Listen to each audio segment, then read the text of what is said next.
வாக்கு திருட்டு விவகாரத்தில் கடந்த 10 ஆண்டுகளில் வாக்காளர் பட்டியல் மற்றும் வாக்குப்பதிவின் போது எடுக்கப்பட்ட வீடியோக்களை தேர்தல் ஆணையம் வெளியிட வேண்டும் என மக்களவை எதிர்க்கட்சித் தலைவர் ராகுல் காந்தி வலியுறுத்தியுள்ளார். கர்நாடக மாநிலம் பெங்களூருவில் நடைபெற்ற பொதுக்கூட்டத்தில் பேசிய ராகுல் காந்தி, தேர்தல் ஆணையமும் பாஜகவும் ஒன்றிணைந்து வாக்கு திருட்டில் ஈடுபடுவது 100% உறுதியானதாக கூறினார். बीजेपी की विचारधारा इस संविधान के खिलाफ है और ये हिंदुस्तान के गरीब लोगों का, किसानों का, मजदूरों का, छोटे व्यापारियों का हथियार है और हर कांग्रेस पार्टी का कार्यकर्ता और नेता इसकी रक्षा करेगा.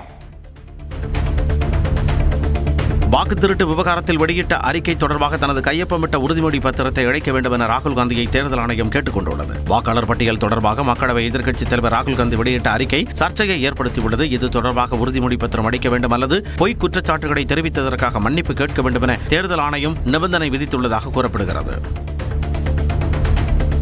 பீகாரில் உள்ள ஜானகி மாதா கோயிலின் மறுகட்டுமானத்திற்கு மத்திய அமைச்சர் அமித்ஷா அடிக்கல் நாட்டினார். பீகார் சென்ற மத்திய உள்துறை அமைச்சர் அமித்ஷா அங்கு நலத்திட்டங்கள் வழங்கும் நிகழ்ச்சியில் பங்கேற்றார். முன்னதாக சீதாமர்கி பகுதியில் உள்ள ஜானகி மாதா கோயிலின் மறுகட்டுமான பணிகளுக்கு அவர் அடிக்கல் நாட்டி பணிகளை தொடங்கி வைத்தார். இந்த நிகழ்ச்சியில் பீகார் முதலமைச்சர் நிதிஷ்குமார், துணை முதலமைச்சர் சம்ராஜ் சௌத்ரி உள்ளிட்டோர் பங்கேற்றனர்.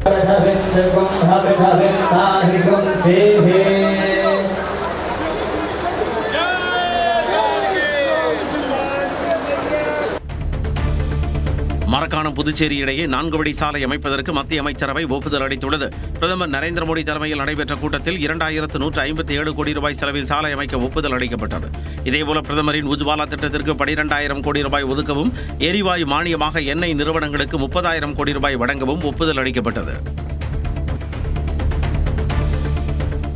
அமெரிக்காவின் பிலடெல்பியாவில் சீன விளக்கு விழா நடைபெறுவதால் பிராங்க்லின் சதுக்கம் பகுதி மாயாஜால பூமியாக மாறியுள்ளது.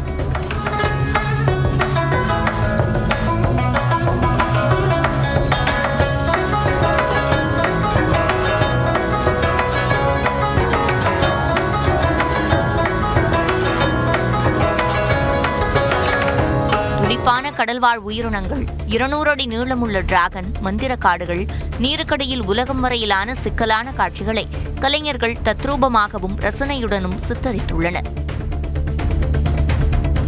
துருக்கியின் வடமேற்கு மாகாணமான கனகலேயில் காட்டுத்தீ ஏற்பட்டதால் மலைகளிலிருந்து பெரும் புகை கிளம்பியது.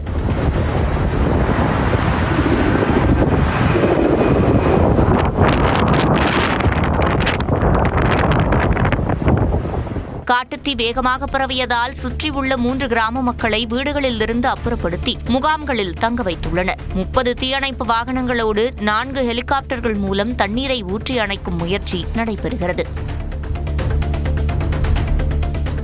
பிரான்சின் பிரெஞ்சு பொலினேஷியாவில் நடைபெற்ற அலைச்சறுக்கு போட்டியில் வீரர்கள் அலைகளை கிழித்துக் கொண்டு சென்ற காட்சி அனைவரையும் வியக்க வைத்தது.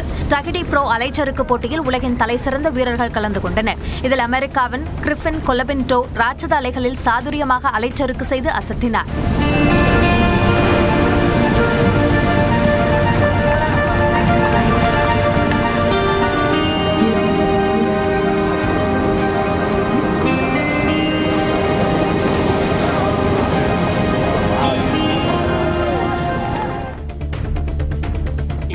பாலியல் வன்கொடுமை வழக்கில் கைதான பாகிஸ்தான் கிரிக்கெட் வீரர் ஹைதர் அலியை அந்நாட்டு கிரிக்கெட் வாரியம் சஸ்பெண்ட் செய்தது. பெண்ணை பாலியல் வன்கொடுமை செய்ததாக வந்த புகாரை அடுத்து ஹைதர் அலியை கிரேட்டர் மான்செஸ்டர் போலீசார் கைது செய்தனர். அவர் பின்னர் பிணையில் விடுவிக்கப்பட்ட நிலையில் இந்த புகார் குறித்து விசாரணை நடத்தப்பட்டு வருகிறது. இந்நிலையில் இந்த வழக்கில் சட்ட ரீதியான நடவடிக்கைகளுக்கு ஒத்துழைக்க வேண்டும் என்று கூறி ஹைதர் அலியை பாகிஸ்தான் கிரிக்கெட் வாரியம் சஸ்பெண்ட் செய்தது. உத்தராகண்ட் மாநிலத்தில் நிலச்சரிவு மற்றும் வெள்ளத்தால் பாதிக்கப்பட்டவர்களை அந்த மாநில முதலமைச்சர் புஷ்கர் சிங் தாமி நேரில் சந்தித்தார். பெருமழை மற்றும் வெள்ளத்தால் தெராலி பகுதியில் நிலச்சரிவு ஏற்பட்டது. இதில் பல வீடுகள் அடித்துச் செல்லப்பட்ட நிலையில் அங்கு ஆய்வு மேற்கொண்ட மாநில முதலமைச்சர் சாலைகள், பாலங்கள், ஹோட்டல்கள் என அனைத்தும் தகர்ந்துவிட்டதாக தெரிவித்தார். பாதிக்கப்பட்ட அனைவருக்கும் அரசு நிச்சயம் உதவி செய்யும் என்றும் புஷ்கர் சிங் தாமி தெரிவித்தார். நாடாளுமன்றத்தில் பிப்ரவரி மாதம் அறிமுகப்படுத்தப்பட்ட புதிய வருமான வரி மசோதாவை மத்திய அரசு திரும்பப் பெற்றது. இந்த மசோதா தேர்வுக் குழுவுக்கு அனுப்பப்பட்ட நிலையில் புதிய வருமான வரி மசோதாவை திரும்பப் பெறுவதாக மத்திய அரசு அறிவித்துள்ளது. 1961 ஆண்டு வருமான வரி சட்டத்திற்கு மாற்றாக புதிய மசோதா வரும் திங்கட்கிழமை தாக்கல் செய்யப்படும் என்றும் தெரிவிக்கப்பட்டுள்ளது. தேர்வுக் குழுவின் பரிந்துரைகள் அனைத்தும் சேர்த்து புதிய மசோதா தாக்கல் செய்யப்படும் என அறிவிக்கப்பட்டுள்ளது. தமிழ்நாட்டில் முதலமைச்சர் முத்துவேல் கருணாநிதி ஸ்டாலின் தான் ஆட்சி நடத்துவதாக உயர்நீதிமன்றத்தில் அரசு வழக்கறிஞர் தெரிவித்துள்ளார். எழுத்தாளர்களுக்கான கனவு இல்லம் திட்டம் தொடர்பான வழக்கில் கருத்து தெரிவித்த நீதிபதி ஆனந்த் வெங்கடேஷ், IAS அதிகாரிகள் இணையான ஒரு அரசாங்கத்தை நடத்தி வருகிறார்கள் என்றார். இதற்கு பதிலளித்த கூடுதல் தலைமை வழக்கறிஞர் ரவீந்திரன், தமிழ்நாட்டில் முதலமைச்சர் முத்துவேல் கருணாநிதி ஸ்டாலின் தான் ஆட்சி நடத்துகிறார் என விளக்கமளித்தார். டெல்லியில் பிரதமர் நரேந்திர மோடியை தூத்துக்குடி மக்களவை தொகுதி உறுப்பினரும் திமுக துணை பொதுச் செயலாளருமான கனிமொழி சந்தித்தார். தூத்துக்குடி வஉசி துறைமுகத்தில் ஏற்றுமதி மையம் அமைக்க பிரதமரிடம் வலியுறுத்தியதாகவும், தூத்துக்குடி விமான நிலைய விரிவாக்கத்திற்கு உறுதுணையாக இருந்ததற்காக பிரதமருக்கு நன்றி தெரிவித்ததாகவும் எக்ஸ் பக்கத்தில் அவர் பதிவிட்டுள்ளார். தனது காரில் ஏற முயன்ற முன்னாள் அமைச்சர் செல்லூர் ராஜுவை அதிமுக பொதுச் செயலாளர் எடப்பாடி பழனிசாமி இறக்கிவிட்டார். சிவகங்கை மாவட்டம் கீழடி அருகே கடந்த 30ஆம் தேதி இந்த சம்பவம் நடந்தது. இந்நிலையில் காரில் ஏற்கனவே ஆட்கள் இருந்ததால் தான் EPS தன்னை வேறு வாகனத்தில் வரச் சொன்னதாக அமைச்சர் செல்லூர் ராஜு விளக்கம் தந்துள்ளார்.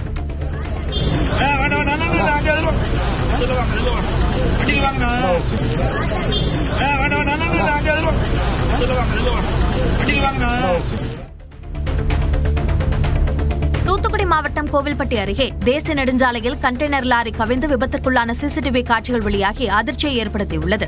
நெல்லையிலிருந்து ராஜஸ்தான் நோக்கி சென்ற கண்டெய்னர் லாரி தூத்துக்குடி மாவட்டம் கோவில்பட்டி அருகே சிவனைந்தபுரம் சோதனைச் சாவடி அருகே சென்றபோது எதிர்பாராத விதமாக கட்டுப்பாட்டை இழந்து சாலையில் கவிழ்ந்தது. இந்த விபத்தில் கண்டெய்னர் லாரியின் ஓட்டுநரும் உதவியாளரும் சிறு காயங்களுடன் உயிர் தப்பினர்.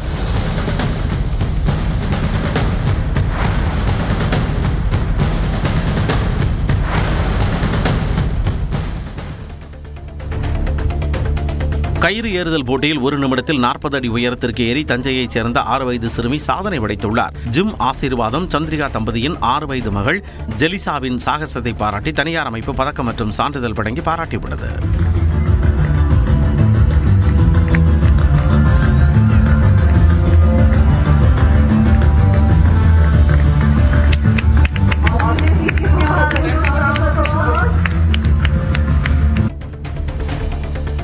கோவை மாவட்டம் ஆர்எஸ்புரம் அருகே சாலையில் நிறுத்தப்பட்டிருந்த வாகனத்தை திருடிச் சென்ற நபர்களின் CCTV காட்சி வெளியாகி அச்சத்தை ஏற்படுத்தியுள்ளது. கேரளாவைச் சேர்ந்த சுஜின் என்பவர் ஆர்எஸ்புரம் பகுதியில் தங்கி தனியார் நிறுவனத்தில் பணிபுரிந்து வருகிறார். இந்நிலையில் அப்பகுதிக்கு நள்ளிரவில் இருசக்கர வாகனத்தில் வந்த இருவர் சுஜினின் இருசக்கர வாகனத்தின் பூட்டை உடைத்து திருடிச் சென்றுள்ளனர்.